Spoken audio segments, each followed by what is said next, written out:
ಯಾವತ್ತೂ ಈ ದೇಶದ ಹಿಂದೂಗಳು, ಈ ರಾಜ್ಯದ ಹಿಂದೂಗಳು ಮರೀಲಿಕ್ಕೆ ಸಾಧ್ಯವೇ ಇಲ್ಲದೆ ಇರುವಂಥ ಕಾರ್ಯಕ್ರಮ. ಈ ಮುಜರಾಯಿ ದೇವಸ್ಥಾನಗಳಲ್ಲಿ ಕಾಣಿಕೆ ಉಂಡಿಗೆ ದುಡ್ಡು ಹಾಕ್ತಾರಲ್ಲ, ಈ ದುಡ್ಡು ಹಾಕಿದ್ದನ್ನು ದುಡ್ಡು ಹಾಕೋರು ಹಿಂದೂಗಳು, ಅದನ್ನು ದೇವಸ್ಥಾನದ ಅಭಿವೃದ್ಧಿಗೆ ಕೊಡಬೇಕು. ಆದರೆ ಹೆಂಗೆ ನಡ್ಕೊಂಬಂದಿತ್ತು ಇತಿಹಾಸ ಅಂದರೆ, 831 ಮಸೀದಿಗಳಿಗೆ ಈ ದೇವಸ್ಥಾನದಿಂದ ದುಡ್ಡು ಕೊಡ್ತಾಯಿದ್ರು. ದುಡ್ಡು ಹಾಕೋರು ಹಿಂದೂಗಳು, ದುಡ್ಡು ಕೊಡೋದು ಮಸೀದಿಗೆ. ನಾವು ಅವ್ರಿಗೆ ಯಾಕೆ ಕೊಡ್ತೀರಿ ಪ್ರಶ್ನೆ ಅಲ್ಲ, ಮುಜರಾಯಿ ನಮ್ಮ ದೇವಸ್ಥಾನದ ದುಡ್ಡು ಯಾಕೆ ಕೊಡ್ತೀರಿ?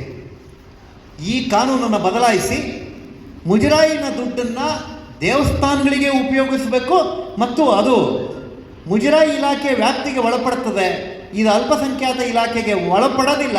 ನೀವು ಮಸೀದಿಗಳಿಗೆ ದುಡ್ಡು ಕೊಡೋದಾದರೆ ಅಲ್ಪಸಂಖ್ಯಾತ ಇಲಾಖೆಯಿಂದ ಕೊಡಿ, ಇಲ್ಲ ಅಂತ ಹೇಳಿದ್ರೆ ನಿಮ್ಮ ವಕ್ಫ್ ಮಂಡಳಿ ಮುಖಾಂತರ ಕೊಡಿ, ಬಿಟ್ಟರೆ ದೇವಸ್ಥಾನದ ದುಡ್ಡನ್ನು ನಾನು ಕೊಡಲ್ಲ ಅಂತೇಳಿ ಒಂದು ಗಟ್ಟಿ ನಿರ್ಧಾರವನ್ನು ತಗೊಂಡು, ಅವತ್ತು ಭಾಳ ವಿರೋಧಗಳು ನಡೀತು, ಶ್ರೀನಿವಾಸ ಪೂಜಾರಿ ಮಾಡೋದು ಸರಿ ಇಲ್ಲ ಅಂತ.